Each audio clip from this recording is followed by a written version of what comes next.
Hey guys, it's Pete from Pete for Anxiety here, the mental health podcast, breaking the stigma that mental health is talked about. Welcome in today's episode. Before we get started today, we need to cover a few things really quick. Let's talk about the Pete for Anxiety Patreon. First off, it's only $1, guys. $1. What does $1 get you? $1 gets you into the exclusive episodes I am recording currently. I'm actually focusing on certain different diagnoses of things to show you guys what it actually looks like as it manifests in a person. So why not for $1, judges? Yeah, they said $1. I just checked with them too. See, they said it was okay. It was $1 anyways. Let's also talk about the Oracle Talk Radio Networks app. In case you can't be here live listening to me, watching this video, supporting the show, you can listen to it on the radio app. Why not?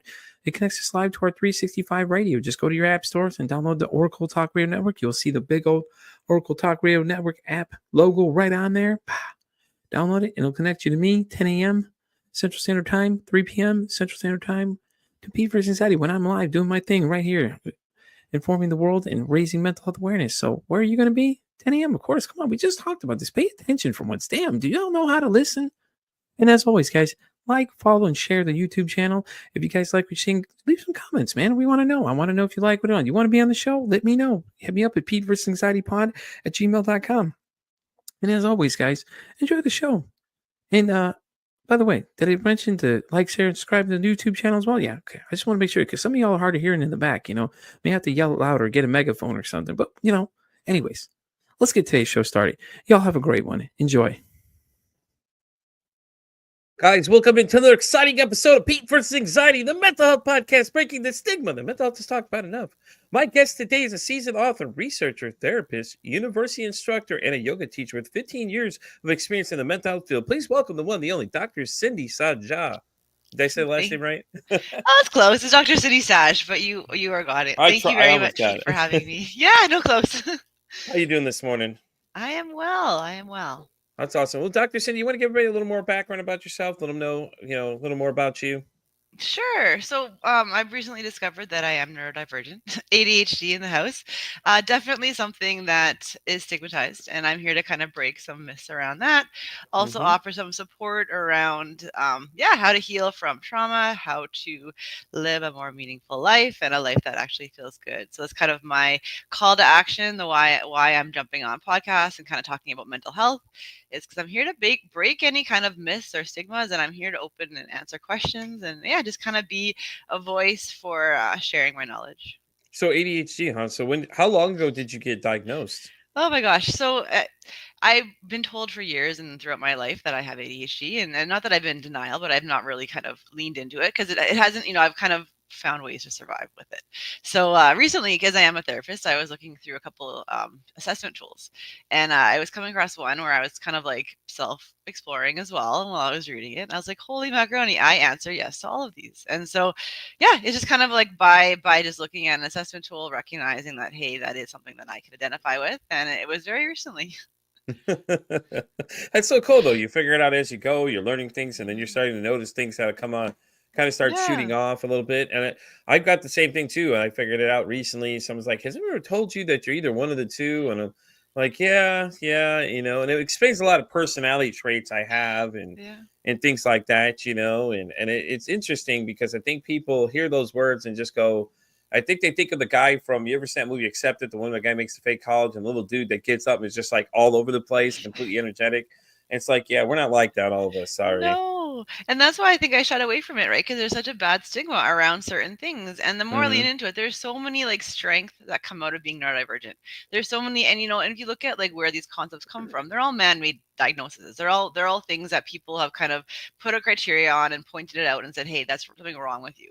Versus acknowledging, hey, that's your exceptionality. That's what's right with you. Hey, you can, talk fast. Hey, you could think fast. Hey, you could hold a lot of empathy and compassion. Hey, you could get tasks done. Like there's a lot of strengths that comes to it, but they don't talk about those. So that's something that I really want to kind of bring to awareness as well. You know what I'm saying? Like, I think it's a lot of times when it's most of the time you find out that people don't know something, so then they are so scared of it, or they keep reading all this misinformation, or they go to Wikipedia. For God, stay off Wikipedia, guys. It's opinion. Yeah.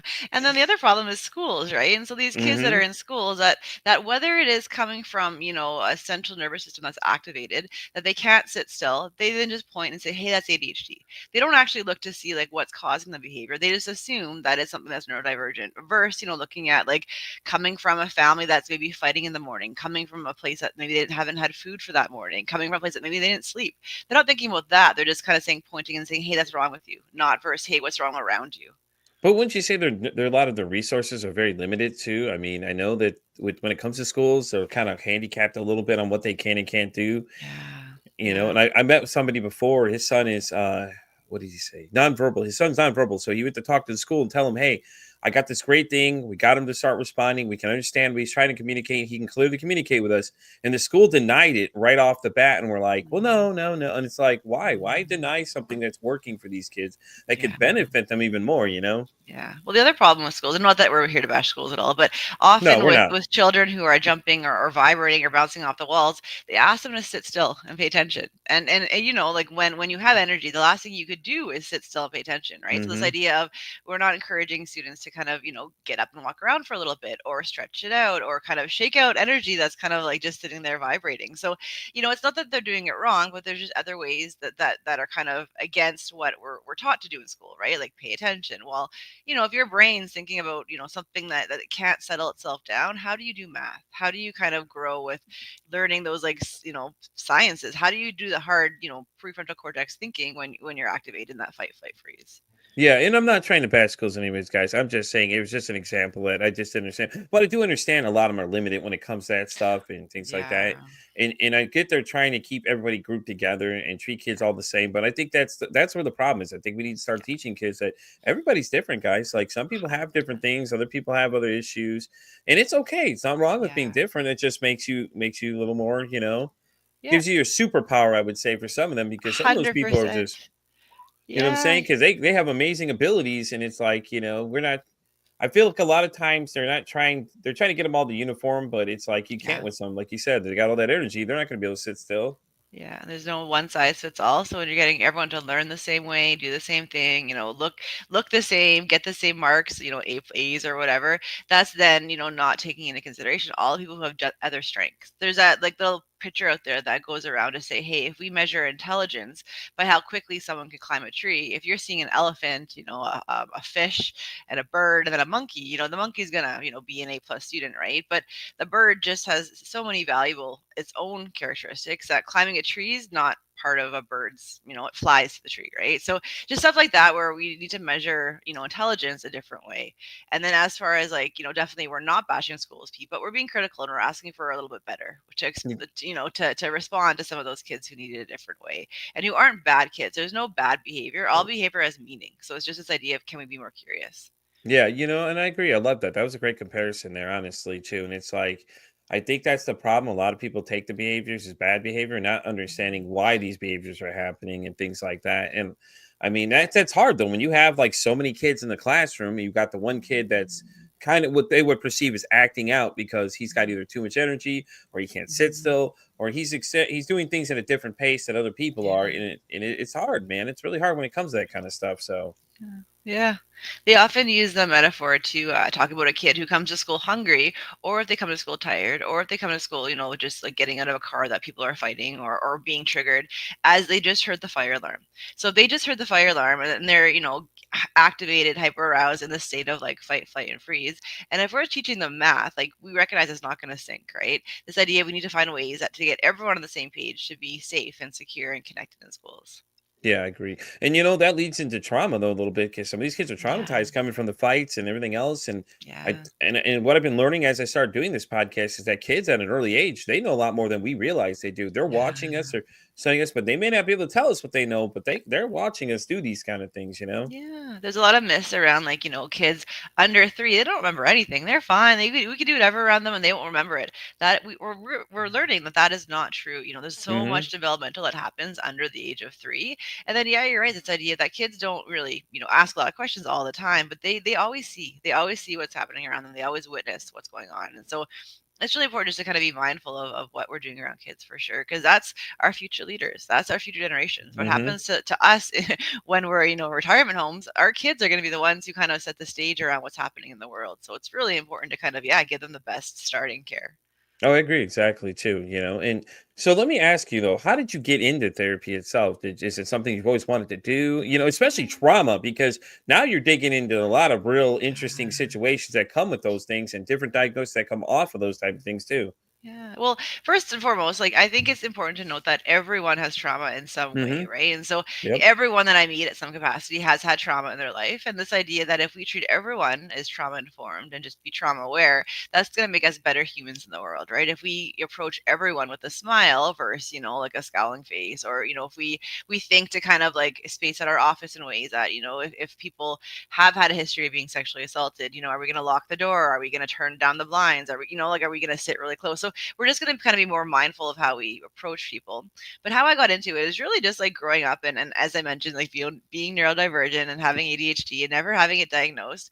I was definitely a handful for my parents. My parents, divorced when I was really young, so I really was a handful for my mom.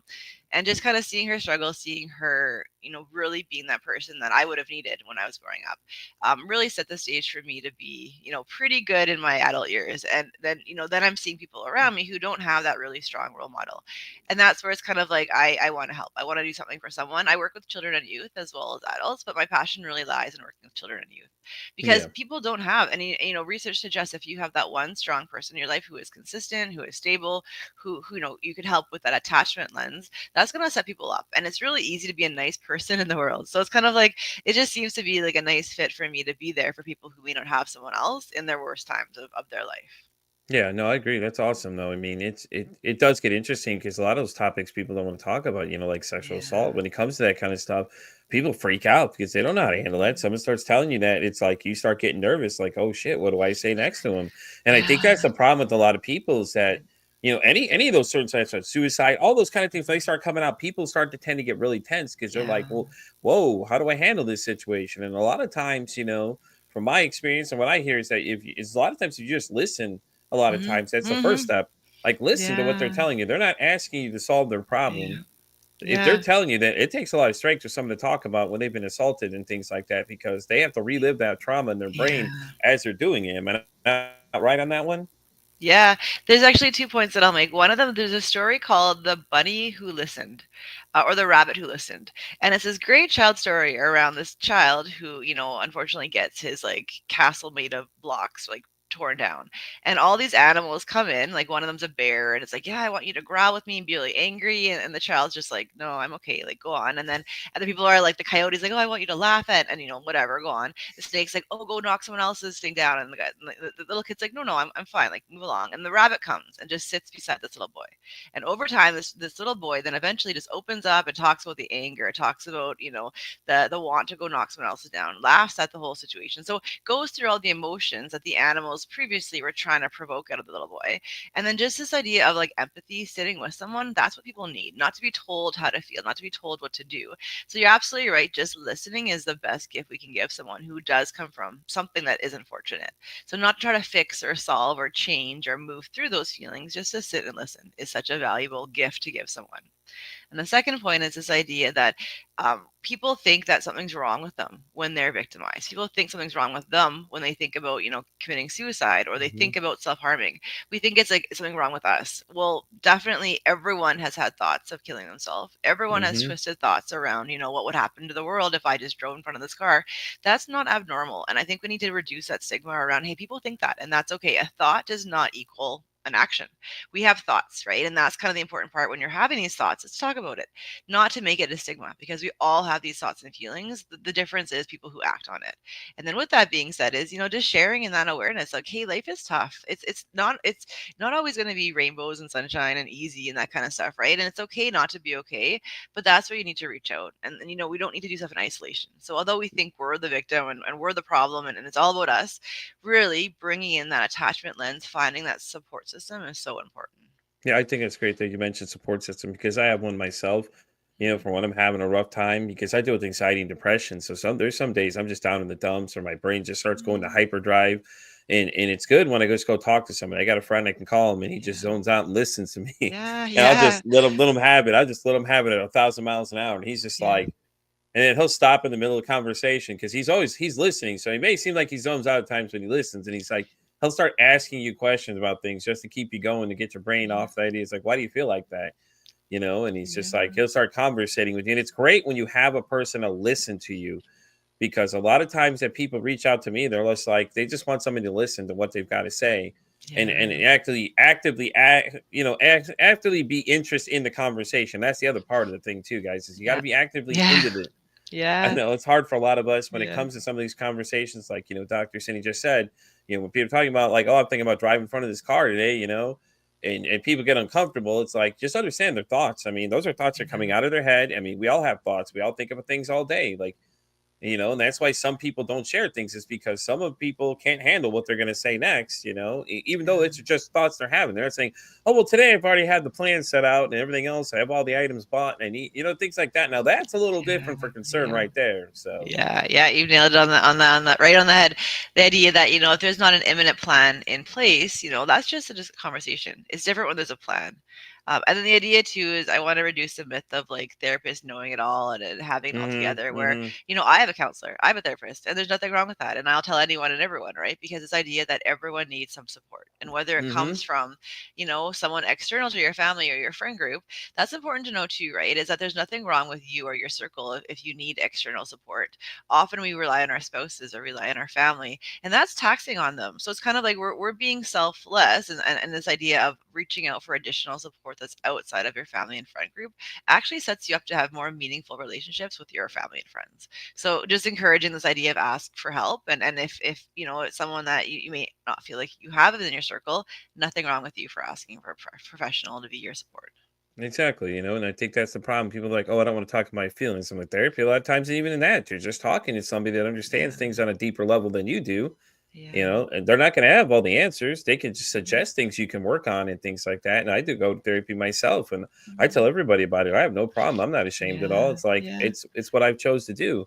Yeah. It's not your choice. So, Yeah, and there's also so many amazing theoretical orientations, which means like a hmm, practices to approach where hmm, not all therapies talk therapy. So this is something that exactly. I've recently discovered is, EMDR, which is eye movement desensitization and reprocessing. There's not a lot of talking involved with respect to talking about the big, deep thoughts that you're having. It looks to trauma, it looks to the big feelings, but it desensitizes, where it's not like sitting there talking about the problem over and over and over again. You actually are able to move your neural pathways to form new connections and actually reduce the sensitivity or the emotional charge of trauma and find a new way to look at life. So it's Yeah. really a different way to therapy, but it is just as, if anything, more meaningful than talk therapy.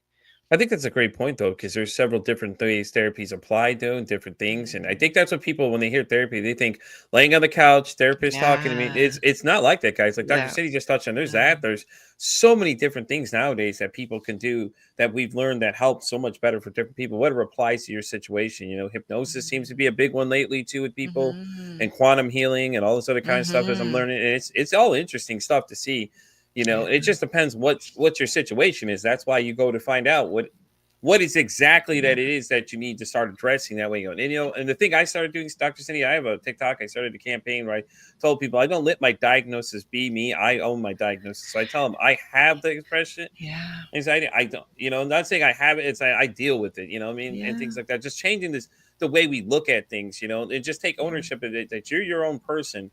These don't define me as words. These are just things I deal with in my time periods. 100%. And the amazing part about all these, diagnoses or mental health labels is that they're a snapshot in time. In a Mm-hmm. day, we go through so many different emotions. We go up, we go Mm-hmm. down, we go sideways, we go around. And who we are today is a lot different than who we were a year ago, or 2 years Yep. ago, or 3 years ago. So that's important to note as well. And you brought up a really great point, Pete, is that, being diagnosed with depression 4 years ago does not make you a depressed individual today. There's Yeah. so many things that change in our life throughout our life that really any kind of mental health diagnosis, unless it's, a neurodivergence, or whether it is something to do with, other diagnoses that aren't changeable, like bipolar or schizophrenia. A lot of other diagnoses do change over time. And that's the beauty in life and learning and healing, is that we can Mm-hmm. definitely heal ourselves through many different things. And I can go on for hours about natural healing, but there is just a lot of hope in the world that, hey, we can heal. We could all have a really great life, and it's there for us. I love that you say natural healing too, because I think the other thing with therapy that people have a problem with is they instantly think pills. I'm like, Mm-hmm. guys, not every therapist or whoever you're talking to is going Yeah. to instantly start saying, okay, time to shove the pills down. It's not like that, Yeah. man. Like No. Dr. City said, there's so many natural ways to do things nowadays that it's so easy to bypass all that and go do something different. There's people who do wonders with psychedelics these days at the right dosage level. Now, I'm Yeah. not saying go self-diagnose yourself. Make sure you get somebody that knows what they're doing to get you Yeah. to the right what you need.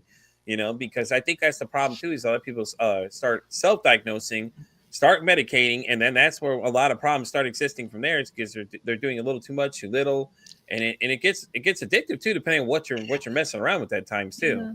And I have a safer option for you. So stuff like movement is medicine. Hmm. And people are probably rolling their eyes like, oh my gosh, movement. I'm like, Oh, I yeah, agree. bilateral stimulation walking, like that whole like left leg, right leg, left leg, right leg, that actually helps your brain balance around the left hemisphere and the right hemisphere. When our brains are balanced, and we're able to kind of use the full potential to do math, to do science, to have that prefrontal cortex online, that just helps us make better choices, be more mindful in the moment, and live a better life. Other things that are natural medicines are sunshine, vitamin D. Hmm. People during the winter months, they experience seasonal affect disorder because there's no sunshine. Just getting that vitamin D, getting that sunshine is a natural remedy as well. And the last natural remedy, amongst there's so many other ones, but the last one I'll preach about today is breath. We forget that breath can, put us into this, hyperventilation, or breath can actually put us into meditation. Breath can, give us this adrenaline rush and kind of get us going in this run, or breath can put us to sleep. We forget the power of breath, and we're often kind of looking for something external when we forget, hey, if we're not doing okay, take a nice big breath in through your nose, out through your mouth. And that's a natural tension reliever. There's so many things that our body just cues when we do a nice big breath down to our belly. Then we're often breathing in our lungs. We're not breathing all the way down to what our full potential is. And when we get more oxygen, when we get more H2O through our blood and our body, and that kind of a thing, it makes us feel really good. And movement, sunshine, and breath. If we're gonna, give any prescription, that's what I would Yeah. do. Yeah, and walks are great. I suggest to be all the time. Take a walk, just kind of clear your thoughts and just kind of just go, man, and just get out there, start moving. Even Mhm. that can help, like you said. It helps with me. I have diabetes, so like what my doctor told me is like drink some water, take a walk around the block, and come back and check your sugar. If my sugar's over high, it's like take a walk around the block. All right, let's go. So I got dogs, so take the dogs for a walk. There you go. Two Yeah. in one. You get go You outside, get open some sunshine and all that stuff. you opened two other Pandora's boxes, and I'll just quickly talk about the value of water. That's another thing. So people get ulcers, and we don't realize that, hey, you know what? When you drink water and you're stressed, that's going to prevent you from getting a lot of, health issues. So water is so cleansing and great and amazing for our body. And the other one is sleep. So sleep. If we're not getting enough sleep, that's going to be something that's also hurtful to our body. So two more Hmm. things that I'd add to that prescription of wellness is, water. Please drink so much water, and sleep. Get as much sleep as you can, in the sense of, keeping to that, under 8 hours, but get the sleep that you can. That's really going to help you set up for the next day. Yeah, I agree. And then water, well, I mostly drink water now. I stir away from everything. It's so hard though with all the addictions out there, with like sodas and things like that. They get you Ah, so that sugar, man. It's so bad. It's like, and I'm diabetic too, so like I crave it sometimes. And my wife's like, she makes fun of me sometimes because I'll like hide sugar in the house sometimes if I ever get it. She's like, yeah, you ever notice you do weird tendencies like hide stuff like a drug addict would, like you're trying to hide it from people so they can't find it and things like yeah, that. yeah. And Sugar it's a is hard addictive. habit to break. Yeah, oh, 100%. Looking at what's in most of our sodas, there's so much sugar. It's an addiction.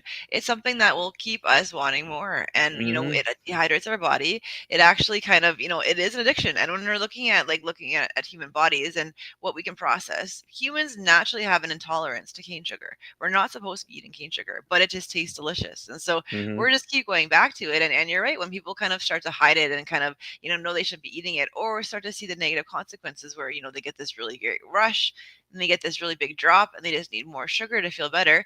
People often think that when they crave sugar, if you just have an alternative, like if you drink water, sometimes dehydration has that sugar craving. Other Hmm. things out there like natural sugars, like from fruits and vegetables, like that is something that's gonna, it's not as fun sometimes, but once you get out of that addiction of needing the sugar, it does get a little bit better. But you're right to you're right to say it's an addiction because 100% sugar is an addiction. One more point on sugar before we switch topics. If any of you all have looked at Mountain Dew lately, there's 80 grams of sugar in there. Now, if you looked What? at it a few years back, it Oh my was less gosh. than that. It was like 50 or something was on average for most of Wow. these. And I like when I got to this phase where I started reading labels of things, I started really learning a lot of things. Like Yeah. there's so many calories and so all these other things, and like all these things I start identifying. So now I go out there and I'm just like, I'm looking at labels all the time to see what's going on here because I'm like, no, I don't like that. They So put sugar in the wildest things. I'm like, why does this need sugar? Like it's mind-boggling what people like what companies are doing to get us hooked, right? And it is really just manipulation. It is a way to it hook is. us. It is definitely 100%. So let's go talk about trauma now. I know that's the one thing you wanted to talk about. I think a lot of people need to realize when it comes to trauma, I can speak on my own behalf that I was abandoned when I was 10. Had I realized when I started my journey all the effects of everything it caused for me, all the problems it caused me. Like a lot of things I was experiencing through my life start to make sense now that I start analyzing it and find out that a lot of times things that trigger me go back to that point. I may not totally visualize it, but my body knows about it. Like it gets that feeling. Like anytime I feel like somebody's gonna leave, I go into a complete fight or flight mode kind of thing because I'm thinking like I'm having the flashbacks of my mom just dropping me off and leaving me there and my dad finally coming home and getting me. And it's like afterwards, that's what it feels like. Okay, well, dad's here now, so we're good, we're safe. But in the beginning, it's like, oh God, mom just dropped me off and just drove off. And I could see that picture in my head of the car just driving off as she just left me there. And things like that. And it's I have a lot of rage issues and things like that. And a lot of them are triggered by that because a lot of things just set me off for that. But I'm getting better at it now, I could say. Now that I've been in therapy, it's a lot easier to deal with. And it's a lot of things I got to deal with like forgiveness, like, because I don't think I'll ever get forgiveness from her for it. So Mhm. it's something I'm going to have to deal with on my own. Yeah. The opposite of forgiveness is not a feeling, it's a choice, right? And this Hmm. idea that, yeah, we won't get forgiveness from people that we don't think it's going to come from. And we can heal without getting that forgiveness. Yeah, I'm exactly. glad that you're touching on points around like childhood memories. A lot of trauma comes from childhood memories, and they may Hmm. not be memories like, we think trauma is this big car accident or, like watching someone get, killed in front of us, or like we think trauma has to be big. Trauma can be exactly as you described, watching your mom drive away. Trauma can be feeling like, hey, I'm not safe, or hey, I'm not good enough for her to stick around for, or hey, I'm abandoned, like I'm damaged, something's wrong with me. These are all core beliefs that come from trauma. And like you said, trauma can be as big as a car accident or as small as, watching a family pet deceased, right? So Yeah. it comes in different ways, and there's no one size fits all definition of trauma. And trauma can be something to one person is nothing, and to the other person it's everything. And so when we talk about trauma and acknowledging that we all have trauma in some capacity, everyone does. And we don't compare traumas because that's not the point. But this idea that, we're all hurt in some capacity, we all have these, childhood memories and beliefs. Going back to what we said about how kids remember things, we remember the most of the things that hurt us from when we're younger. And the bigger the emotion as an adult, the younger its onset. So if you have people who have a lot of anger issues, that typically comes from an early version of themselves, and they haven't found ways to kind of, address that initial anger. So I always encourage people who are struggling to kind of, talk therapy may not be working is EMDR. EMDR is a great way to touch into the neural pathways to get to that earlier trauma to kind of help you release it. Thinking about our brain as this big filing cabinet, and each kind of memory gets filed into like its own section as we kind of move through life. Trauma is that filing cabinet that sticks out. It's not the one that goes nicely into the whole drawer. And so if we have a file that's sitting on top of the filing cabinet, that's what we need to work on to kind of put it away so it doesn't keep, activating us with anger or sadness or, feelings of self-worth. No, no, that's all great points there because that's what's happened to me. Is that all these years I had such bad rage issues and I could never figure out what it was that would always trigger me. And now I know it. It's like when I look back, I laugh at it because it's like, damn, dude, had I done something sooner, I probably Yeah. wouldn't have had the same rough path that I had. But at the same time, Yeah. I wouldn't be here right now doing what I'm doing now and learning all these new things from such people as yourselves and other people. I get to meet all the time on this show, and it's Yeah. great.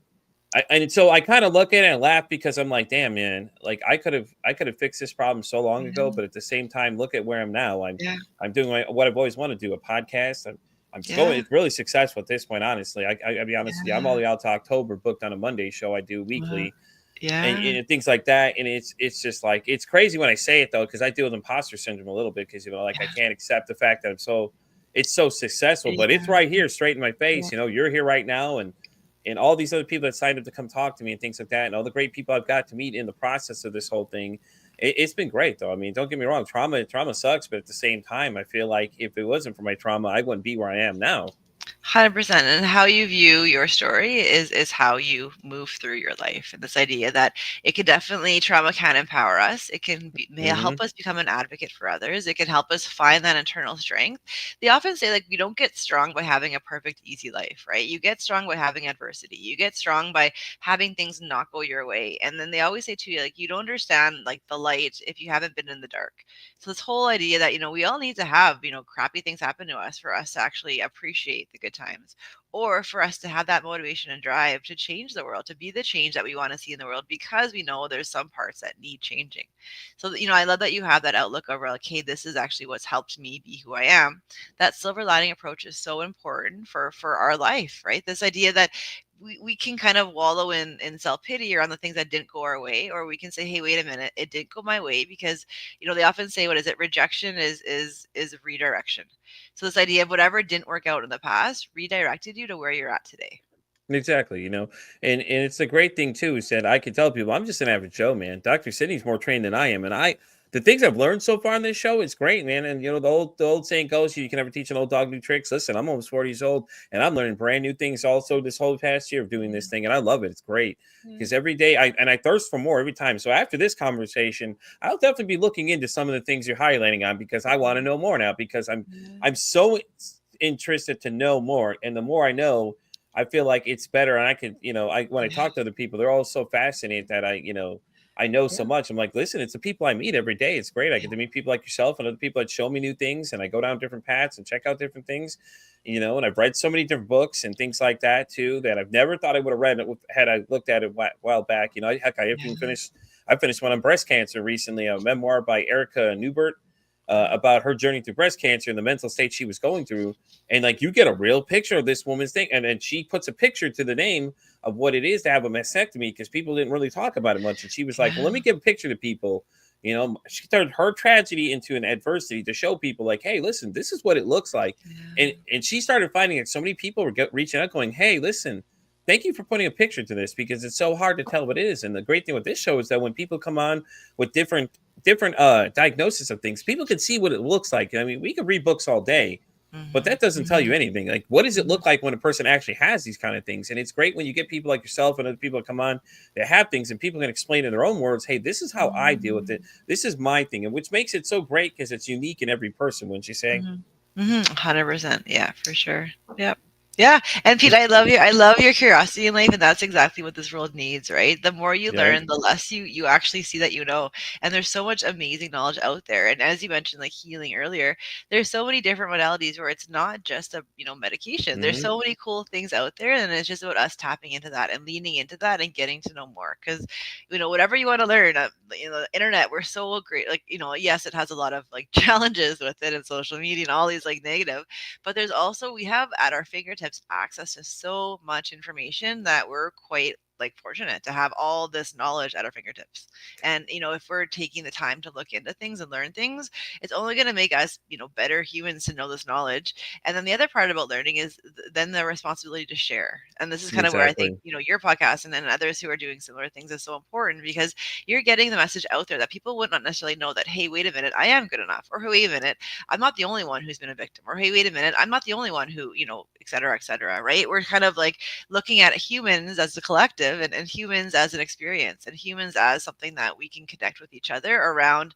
It's okay not to be okay. And hey, wait a minute, we're all different. Let's Took the celebrate words that. right out of my mouth on that one because I was about to say the same thing. It's okay not to be okay, guys. Let me Yeah. tell you from Yeah. just a general Joe's Yeah. perspective, Dr. City is correct. There is nothing wrong with being wrong, something wrong with you guys. It's okay. It's all Yeah. right. We all go through things like we've already touched on early on this thing, you know. And I love when you brought up social media, because my next question for you, it has to do with social media and kids. Now, with these kids that you talk to, do a lot of them deal with a lot of social media bullying and things like that? Like people just kind of bullying them for just them trying to be themselves kind of thing, you know? Because I know like it's changed from when we were younger. You know, we had AOL. That was the only way you could get to somebody. AOL in the chat rooms. That was it. Now you've got Roblox, you've got Yeah. Minecraft, you got all these video games and different ways for people to connect. And now the level of just like kids getting traumatized or being like bullied or being trolled or and all these other things, all these other terms you want to call it. At the end of the day, it is, you know, it's just nonsense for a lot of it. If you listen to some of these things they're saying to these little kids that are just trying to play a game, and these adults are coming in and they got these adults screaming at them, you know, things like that. hmm Well, the 2 points that you're making is that yes, people are more accessible through social media. So yes, your Hmm. kids are definitely getting messages and bombarded with like whether it is words of hate, or whether it's words of bullying, or whether it's manipulation to go buy something or do something, or you need this or whatever. Social media is definitely manipulating our children. Second point is some of these games, like some of the content, I'm like, holy macaroni! Like people are running Hmm. around killing each other, and people, even like the safe games are really super just like mind-boggling, where you're doing what? You're running around killing people, what? Like it's very interesting how this is now normal, where these games are things that are propensity like violence and hatred, and just did numbing our kids to some of the things that are Hmm. happening in the world. So that's kind of concerning. And then yeah, what's happening with people kind of just jumping in and screaming at these kids on their headphones and with the Wi-Fi and the internet and all that kind of stuff. So it is concerning, and it is something that we're aware of, so that it's like call to action, like what do we do about it? And I don't have the answers, unfortunately, but Oh no. this idea of just watching what your kids are doing. And there's so Exactly. many things in the world that don't involve social media. Like yeah, like we grew up without having social media at our hands, at our disposal. I remember back in the day you had to like call a number on a phone to get Wi-Fi connection. And what happened to going outside? What happened to playing in the mud? What happened to playing with sticks? Like it sounds boring, but it actually was pretty fun. Right. Exactly. Go outside, you play tag, you do all these other things, but now video games are here. Yeah. And the crazy stuff these people say, and it's like it's insane, honestly. I gotta say, like I've been a victim of it myself, and my wife had experienced it recently. She's never been online before, so mind you, she's like 36, has no idea how this thing works. She gets Mhm. online, just wants to play this game. She enjoys it. I'm playing, and then she gets trolled for the first time and calls me and tells me about it. And I'm like, oh, so you got Yeah. trolled for your first time? Yeah, it's like, yeah, that happens. You got to be careful with the mic, especially being female. You get on there, these fellas like to act ridiculous for no reason. I mean, we Yeah. don't know how to act right. I'm sorry. I apologize for most of the males out there. I don't know. They don't know how to act right when women get on a microphone. They have like a heart attack, like they're Yeah. rediscovering the wheel or something like that. And and then when it comes to little kids, what I'm referring to though, I don't know if you've seen the article about the guy that was like the older gentleman that and the kid got into it, and the little kid was talking trash to him, and he went and found the kid's house, went over to the kid's house and shot the kid because What? he was Oh.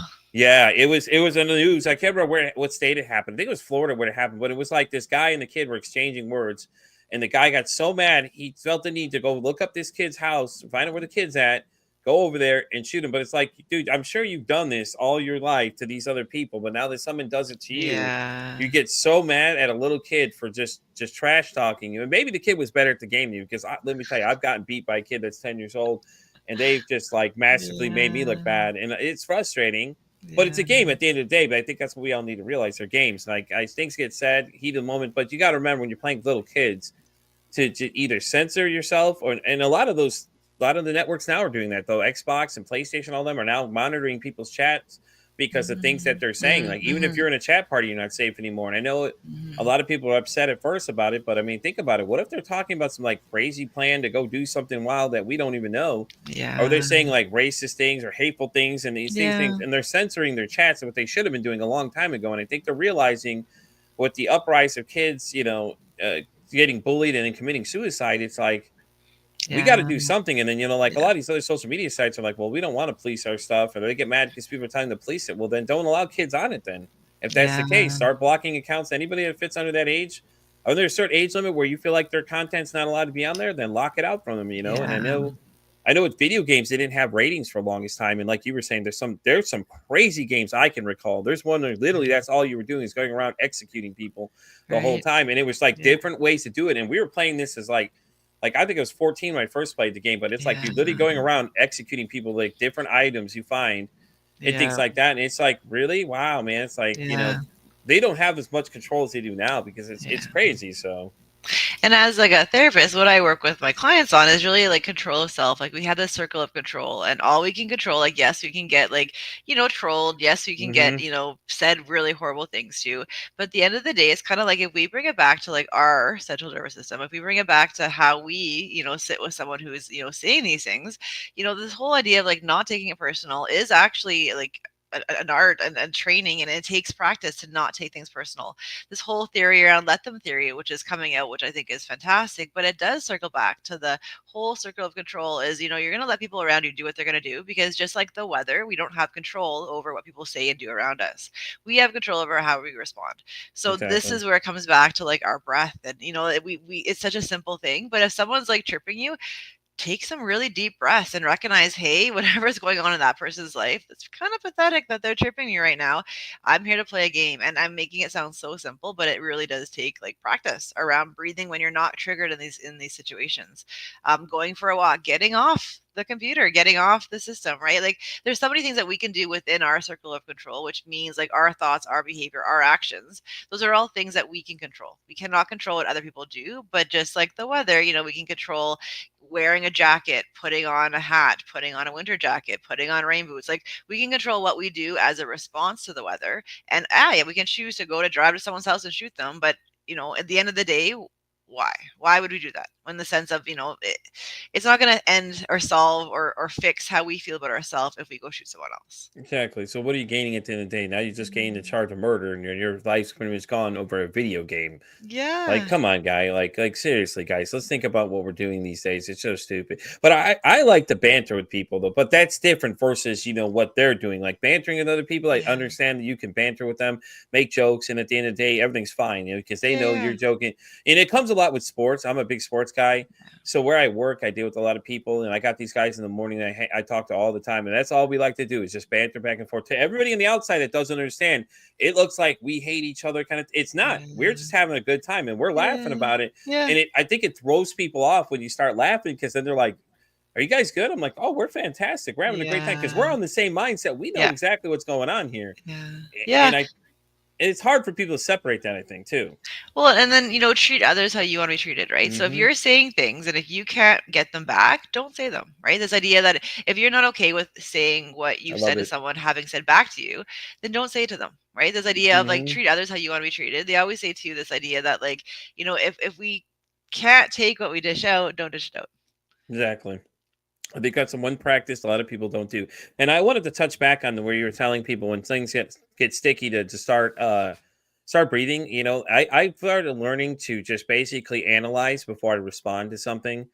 And I think about it like I could go either I could go the negative route where I've always gone, or I could go the new Pete route and decide to go the opposite way and just not say anything. And I'm working on it, catching myself too, because a lot of times my wife and I have disagreements. She'll say something and it come out the wrong way. I'm learning more to self edit, Mm-hmm. stop, think about it, and then just Good. talk to her about it. Yeah. Like, hey, listen, I understand you. This is what you were saying, but please do me a favor. Don't say it like that, or try not to say it like that, because this is what it makes me feel like. And I know it sounds like a lot of people are like, "Oh, this guy's a whip." I don't care what y'all think about me, man. It's made my life so much Mm-hmm. better. Basically, because I'm not overreacting with things and starting arguments about stupid Yeah. things, and a lot of disagreements that you get into over things that are misunderstood. Like, and tone of voice plays a lot of point of it too. So the way Mm-hmm. you say things, the way it comes out, Mm-hmm. the way your voice sounds, and it's hard sometimes. I'll admit that it is, but I stop and I think about things too. If I get upset, I'll Yeah. stop and I'll sit there and I'll process it for a Yeah. second and kind of think about it like a lot of a lot of neurodivergent people do. It's like you think about it for a second and then I respond and I'm Yeah. like, hey, all right, cool. Or I'll take a look back at it, I'll realize I screwed up, and then I'm like, okay, I'm processing it in my brain and I'm thinking about it, and then I'll come back with a response like a few minutes later. And I know, a lot of times people want to react right away, but a lot of times, sometimes waiting, Yeah. thinking about your response, and then answering somebody, a lot of times is a lot better than just overreacting. Because if you start getting to the heat of the moment, you start saying things. Sometimes you're going to say something you can't take back. 100. I love that topic right now. So ADHD is defined as like attention deficit hyperactivity disorder. This idea of impulsivity is kind of what I grew up with as well. And I've learned the value in just like pausing for 5 seconds. This idea of like, I love that you say like once you see something you can't take it back, think about your words as like a toothpaste, like a toothpaste tube. Once you say a word, you literally cannot put that toothpaste back into the toothpaste tube. Same with our words to our loved ones, right? When we say things that we cannot take back, that's damaging to our relationships. And so, yeah, if we can take 5 seconds, bite our tongue, do something that's going to stop us from saying things out of anger or out of frustration. And if we're able to kind of pause, that then helps us not be impulsive. That then helps us have us quality responses versus just like, shooting from the hips and saying something hurtful.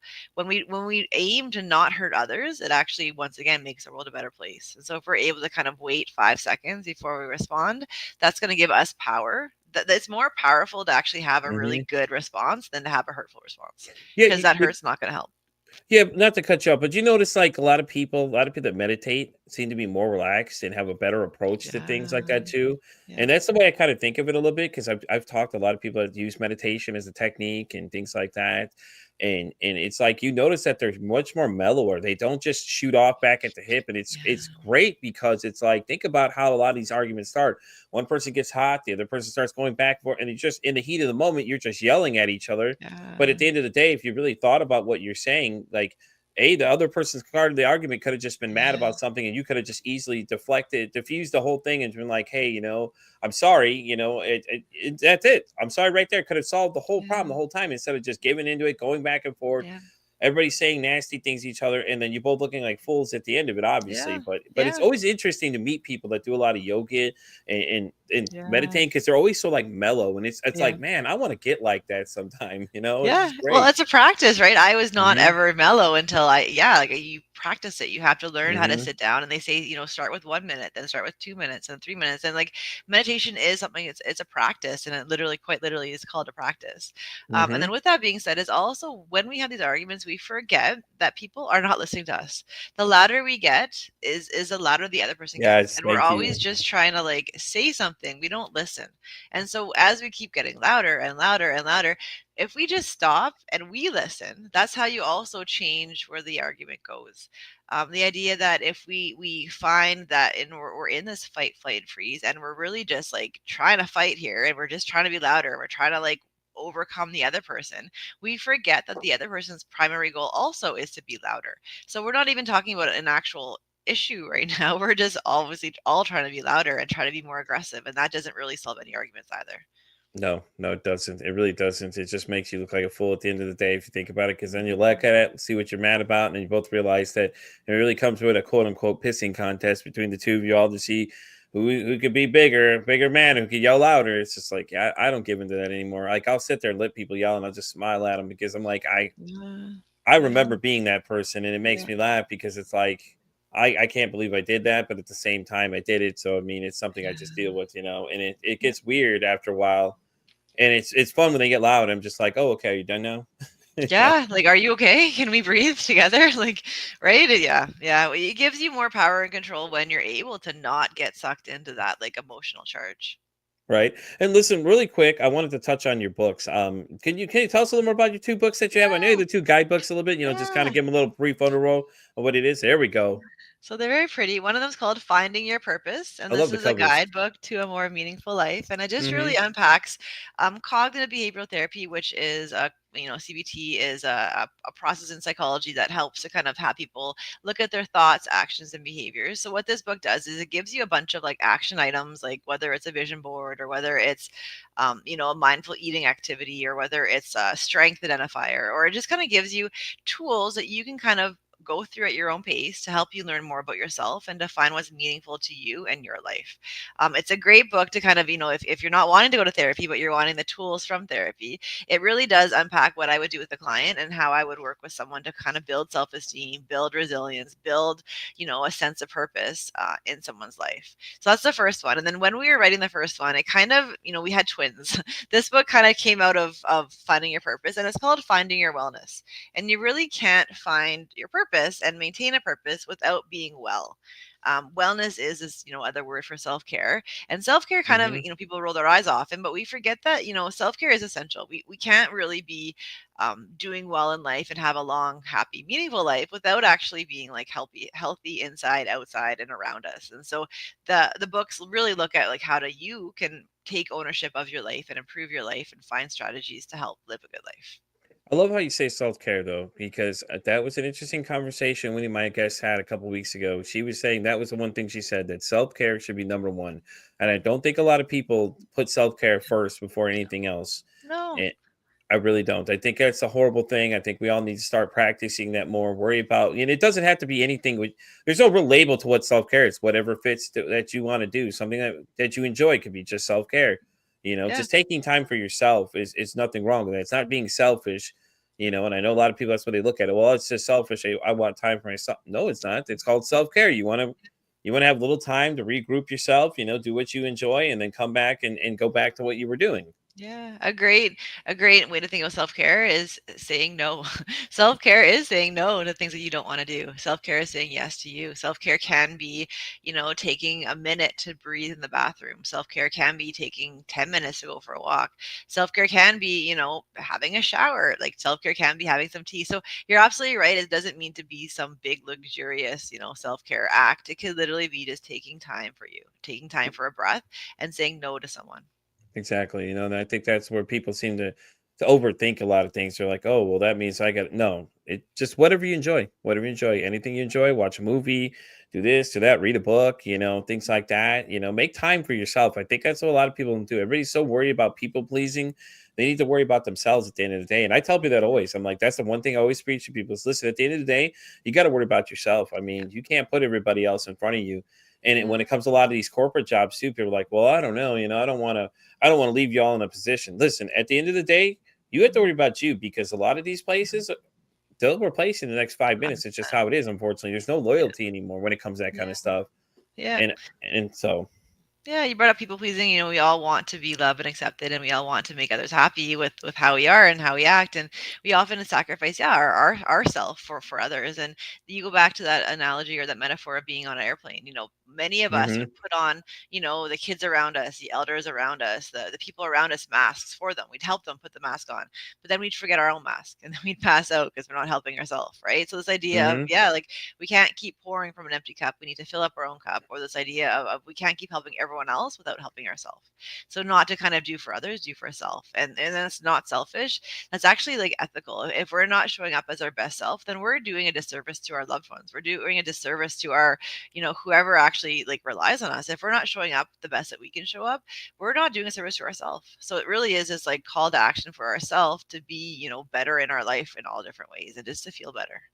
I love that when you say that you got to show through the best you possible. I think that's what I think a lot of people forget, though. They're always trying to do everything, but they're not thinking of that first. It's like, if you can't be your best self, then what good are you to other people? Mhm. And it's the Mhm. same thing. You could apply it to anything. Like, if your car is in the best shape, what good is it going to be for you? None.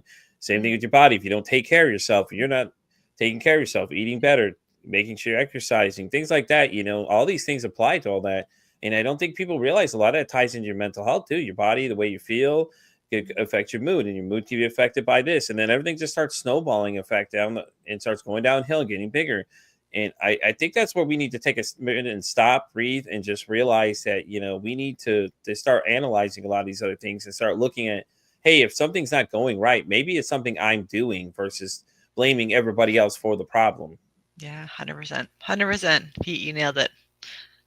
So, all right. Well, as we get ready to start wrapping up, Dr. Cindy, do you want to plug some of your social? I have your website and your Instagram down below here. Is there anything else I might have missed that you want to make sure people know where they can find you in case they want to reach out? Yeah, so I've actually just opened up a website. It's like www.cindisaj.com. So cindisaj.com. On there, if you're interested in having, a chat, if you're ever interested in hiring me as a guest speaker, I do a lot of retreats. I do a lot of workshops. So I'm kind of there. And also I'm there for therapy too. So yeah, feel free to kind of check it out, cindisaj.com. And then most of my books are available on Amazon. They're available at Barnes& and Noble, any kind of the book retailers. So finding your wellness, finding your purpose. and they're just kind of like guidebooks. And the neat part about guidebooks is this idea of it's a map. There's no final destination. It's just this idea of figuring out what works for you. Exactly. I love the covers, by the way. I love the Thank watercolors to you. them. Do you have any Yeah. plans for any other books coming up? Anything new coming down the line that you haven't told us about, or is it kind of under secrecy Yeah, right well, now? there's definitely lots of fun stuff coming down the line. I'm Okay. writing a book right now with one of my mentors around EMDR and attunement and like kind of how that works within the field. There's going to be more coming for sure as I am starting a new theory to integrate yoga with bilateral stimulation, hypnotherapy, and positive psychology. So there's a lot of fun things coming, and I'm definitely looking forward to sharing it with the world. So basically, what I hear here's another invite coming down the road to come back and talk about it when you get everything pretty much finalized and ready to start talking about it right to everyone. I would love that. Thank I you would for that. I definitely, will I take you up for definitely, sure. I definitely think you should reach back out when you're ready to really start talking about it all, and you guys get it all figured out and things I like should that. book I you would love now to have. for October, November.